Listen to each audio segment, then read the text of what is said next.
Welcome back to my page again. Again, this is Laura, and I just want to give you a little hiccup about my real estate journey. My real estate journey. This is the second agency that I was with. I was at Healthy Real Estate. Um, I enjoyed being there. I enjoyed being with the young ladies and things like that. And we had a few hiccups. When you're an agent, you're not always going to bump it off with your broker. It's always going to be a little hiccup with me with my broker. The young lady I was with, I didn't have no hiccups, but I did a referral, and then when I did the referral to another agent in another state, and then when after the person bought the home, they contacted me and they let me know how things went down, and they was really unhappy and dissatisfied. And I happened to reach out to the agent and text her and let her know this, that, and third. And then from the door, like it was just cocky and nasty, and it just got tested. And we was emailing back and forth, and I was always trying to be professional. My broker jumped on, and boom, boom, boom, it was over. So then I had another incident where I took in someone was that was my referral. Oh, I had another instance where I was taking my client to purchase a home, and then as my client was trying to purchase this home, as we got closer to the date, um, the money was getting kind of funny or whatever. Like the lender was all of a sudden was saying she didn't have enough money. Like they pulled all her resources, everything as far as deposits, things like that. But then that got a little hiccup there. But long story short, on that, I my broker ended up taking me off that transaction. Um, but she did it in a nasty foul way. See, because she took me off that transaction, and she terminated me from her agency when my client was going to the table within 3 days, and then she sent me another termination letter stating that I wasn't going to get my commission. But nevertheless, what's for me is for me. I'm happy to say that my client made it to the table, and I did get my commission. Why? Because that broker, she tried to um, put in her own financial agency. What you call that? Mortgage lender. She tried to switch the mortgage lenders. She tried to put in another agent. Like it was just towards the end, because maybe to her I overstepped my grounds. But one thing you will get to know about me, like when I'm in the process of doing something, I go full force. I don't stop.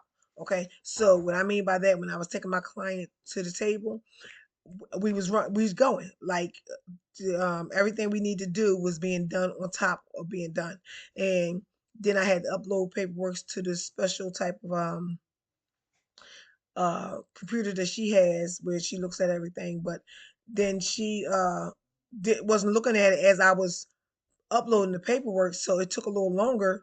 But by the time she reached out to me, we was already a week out from going to the table. So she was asking me about dates, this, that, and third. But then, long story short, the other agent, we needed a few more days to get to the table. So instead of us going on a Tuesday, we supposed to go on, was going to go on a Friday. So I tried to get an addendum, but the other agent was like, well, she's not getting her clients to sign no addendum if we don't go to the table on Tuesday. And my thing is, we going on Friday.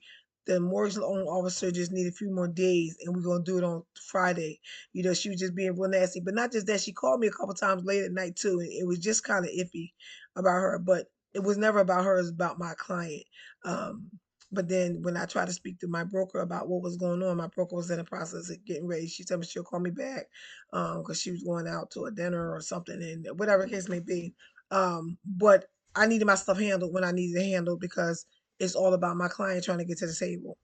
So I reached out to the other agent broker, and I informed him as to what was going on in reference to, I send an addendum. I'm trying to, your agent told me that she wasn't getting her client to sign the addendum. And my thing is, you're not getting the client to sign the addendum. Did you even ask the client? Because I'm quite sure the client wants to sell the house and don't mind to wait 3 more days.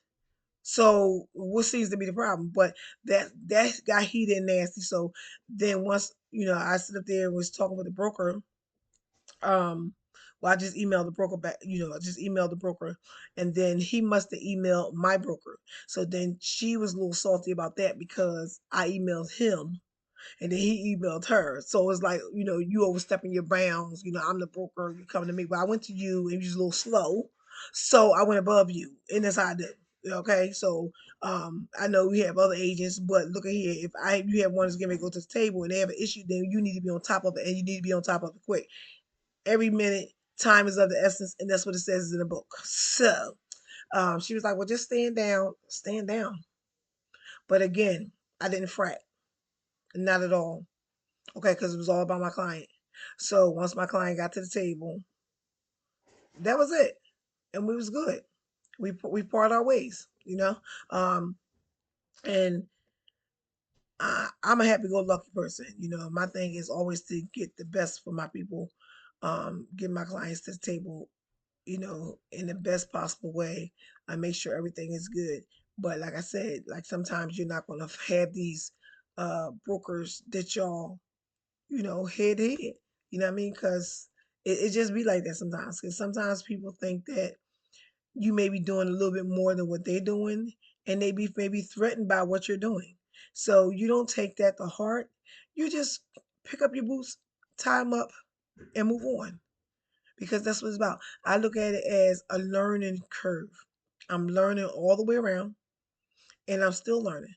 It ain't doing nothing but making me stronger and better. And I just wanted you ladies to know out there that as I make these little videos, I try to let you know, because it's not gonna be told. Like no matter where you look at or you try to find information, no one's gonna tell you anything. It's like every time somebody get on here about a video for real estate, they always want to talk about the little things and make it look all positive, this, and third. It's some hiccups out there. It really is, and you're going to go through some things, but you have to stand strong. And as long as you stand strong, you can do this. You got this. If this is something that you want and that you really want to do, you can do this. Don't let nobody disturb you from your future. And what's for you is for you. And if you want to be an agent, it's going to take a long time. No, I would say I'm in my third year. I can't even keep count because, you know what I mean? I believe it's the third year. Um, but then I'm just now getting to. So yeah, so just stand strong and just know you can do it. You can do it. And as I have my hiccups along the way and I make my journey, I'm gonna come to you about the journey that I'm going through. Okay. Um, and you're gonna be okay, because if the agent is what you want to do, you'll do it. And because the agent is what I want to do, true Harley, and I do all my networking, and I just keep strong. But I keep my 9 to 5 because I have got to eat. Okay, I'm telling you, I cannot do this full time unless I done sold me a couple houses for $1 million and I got some money saved. I ain't got no money saved. Being an agent, you a broke agent. You live in check to check too. But I still got a car, no car insurance, mortgage, lights, last gas. I got everything. So I can't sit up there and say I'm gonna quit my job to be a full time agent, because it doesn't work that way. Not at all. They try to make it seem like, oh no, you can't. Oh no, you can't. Okay, so don't let nobody beg or tell you the difference. And this is why a lot of agents, after the first or 2 years, they no longer doing it, between all the fees that come out, which is real. You know what I mean? Everybody's in your pocket. Even when you try to do um DocuSign, it costs. Bright MLS, it costs. The board every year, it costs. You know what I mean? When you have to renew your license, you have to get the education class. Again, you're paying more money. Like you put out more money than what you make. And when someone is a single parent, they can't afford that. And then none of these fees are broken down to where they can pay monthly. Why can't they make these fees where you pay monthly smaller amounts? Okay, I'm gonna go with let's say Bright MLS. The Bright MLS, the fee is 120, I think it is. Okay, so that's due every 3 months. Okay, so on the third month, you're busy, you'll forget it, whatever. They'll be like, boom, boom, boom, the 120, your 120 is due. So why not put it on a monthly and send me a bill $40 every month?